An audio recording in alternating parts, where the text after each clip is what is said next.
Yes, Geralt? Wanted to talk. That is, if it's no bother, Your Grace. Why ever would it be? I'm listening. What is it?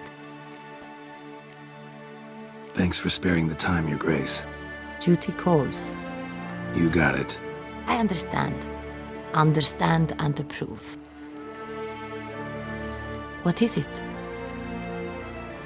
Don't mean to pry, Your Grace, but curious how you met Dandelion. Mind telling me about it? So long as it's not a sensitive subject, that is. Oh, ancient history.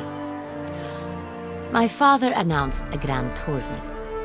Julian was invited. He was to compose a song about a valorous struggle in the arena. What he wrote was the most beautiful love ballad I had ever heard. Papa was furious, refused to pay him. Ballad. About you? Not overtly.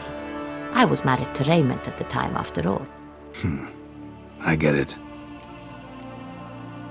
This tourney, quite a dose of pomp and circumstance.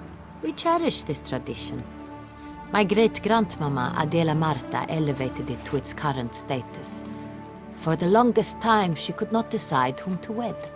Meanwhile, her suitors, and there were swarms, often duelled one another.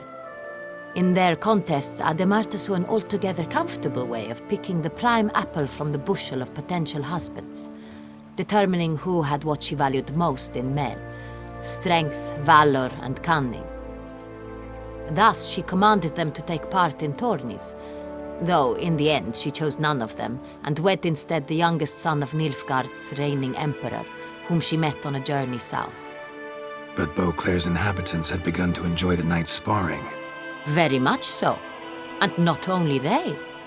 The year after, knights from far and wide gathered to face one another for sport and glory. And so it has remained. Though the price has changed. The Duchess's hand and half the duchy are no longer in the offing. Still, Beauclair's tourneys are famed the world over. Of that we are rather proud. Thanks for sparing the time, Your Grace. Duty calls. You got it. I understand. Understand and approve.